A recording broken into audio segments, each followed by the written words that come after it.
it's the crew. Yo, what's good, Crew Nation? You already know who it is, what it is, and what we do, baby. It is your boy, Jay, and I'm so happy that y'all decided to join in with me today. Look, I got a couple of things that I kind of want to talk about that is really pissing me off. But the first thing that I want to start with is shouts out to Miles Minnik, who has the opportunity to be the first ever Christian artist on the XXL Freshman list. Yes, he has a legit chance at being a XXL Freshman, and this is right on brand for Miles Minnik. I mean, knocking down doors, having people like Coachella hit him up and say, hey, change your name. Shouts out to OB.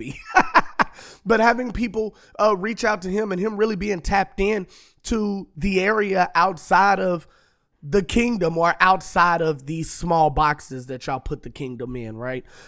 He is going through, and if you go right now, you have a chance to vote for Miles Minnik to be an XXL Freshman. Look, a lot of people are acting like this is not a big deal, but this is a really huge deal. He is up there with artists like D-Baby and Skrilla, you know, that dude nigga. Yeah, he is up there next to them guys. And look, I wouldn't be wrong if I didn't say that this looks like an uphill battle for one Miles Minnik. But if Miles Minnik has taught me anything, he doesn't believe in numbers. And when I say that, he doesn't really believe in the odds. He believes that with God and through God, all things are possible. And look, I'm not here to deny that fact or to doubt this man, which is why I'm on here telling everybody right now that if you have the ability, go and vote for Miles Minnik. This is one person that I have said time and time again, didn't need a big record label, didn't need a big record deal. I remember when he first blasted onto the scene and we got to speak to him and I got to have a conversation with him and we interviewed Miles Minnik, and I told Miles, hey, you don't need what everybody say that you need. You have it. That it factor, that's going to get you to where you need to go. You ain't got to sign with these people over here, or you ain't got to be cool with these people over here. You have it. And this furthermore proves that point. As I don't know, y'all, this is kind of dope. Now, obviously, people are coming out and saying, well, XXL is, isn't godly and it's worldly, and duh. But the opportunity that the opportunity that he's getting to display Christ on a mainstream platform, I think is really dope. There's not many people within this space that I trust to be on a platform like that, and I wouldn't have to worry. Mind you, y'all know about the Crew's Hip Hop Corner. Y'all know how we rock, and y'all know how we move. In the sense of, we don't feel like you got to be screaming Jesus, Jesus, Jesus all the time to get the message across. We believe that you can go in these spaces and be a chameleon and move the way that you need to, and God will open up the doors for the conversations that you need to have. You don't need to be going in here and, with your Bible in hand on top of your bicep and making sure that everybody, it ain't got to be like that. You ain't got to walk in with my 116 shirt to let them, you ain't got to do none of that, right? Those shirts was fire. But anyway, we don't believe that you have to do that for God to be able to open those doors and people will see your light. If your light is true, your light will shine every time that you walk into a room. And we believe that that is in fact happening when it comes to Miles Minnik. But people are going to be people, and they are going to continue to say that you shouldn't do these things, that you shouldn't be in these spaces. And that's not to say that God is not a God who can level you up or make them come to you. But you see somebody like a D1 who is full on for God and do not mind being in these spaces and preaching the gospel. And he's being a part of the Rolling Loud Festival, which Miles Minnik was a part of, I believe, last year. And they had an altar call and different things like that. This is why I say Miles Minnik is one of those people that when it comes to being entrusted with being in front of an audience like this, I don't have to be like, oh, of course we never would, but I don't have to be like, oh, Miles Minnik is going to get up there and change. There are people in this industry, in this Christian hip hop space, that if they got on that stage, they would fold.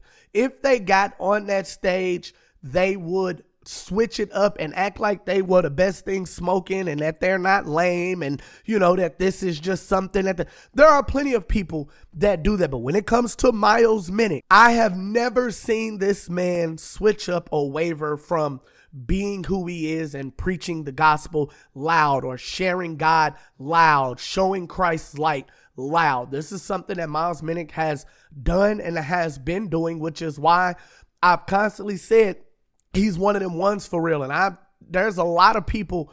Let me rephrase. There are not too many people that I would say deserve to be in a space like this.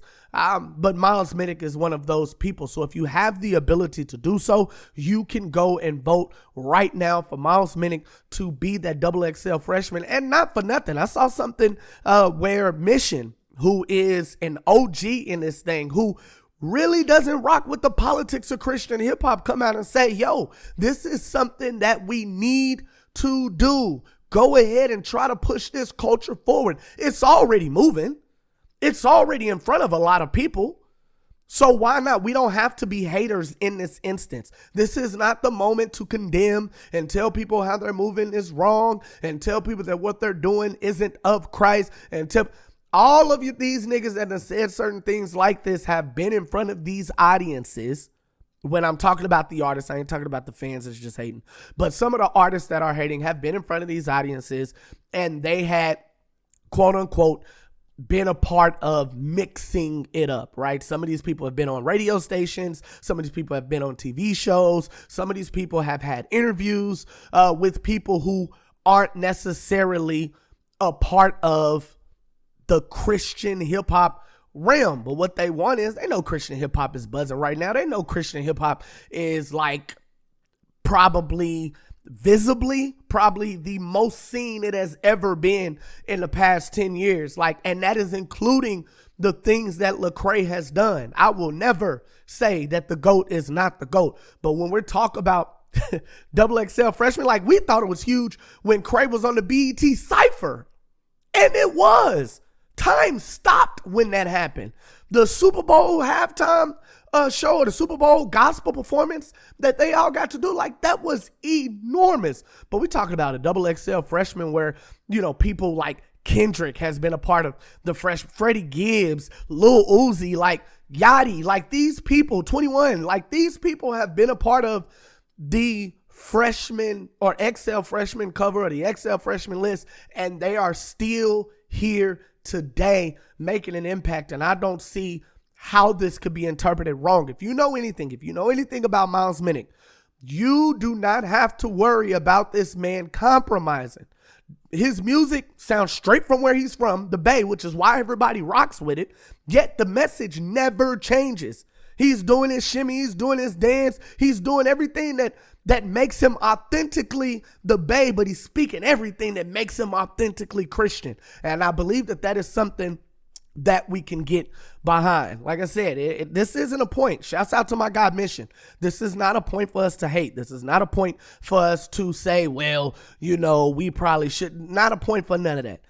At this point, we should be rallying behind this man and trying to make this happen, because a win for him in this instance is definitely a win for Christian hip hop, because much like Rolling Loud, once this happens, they're going to be looking at more and more and more and more Christian hip hop artists, and that just gives it more exposure. Can God expose without this? Yes, he can, and he did. But look, guys, we have to get with the times, and this is part of that. We're talking about an indie artist who created their own festival, who has their own brand, who has their own label, and they're signing artists and they're doing different things like that, you know, who's had the ginormous interviews. Like, this is somebody who deserves this, and I think not many people deserve it more than Miles Minnik, especially not right now within this moment. So if y'all have the opportunity and y'all have the chance, stop hating and go vote.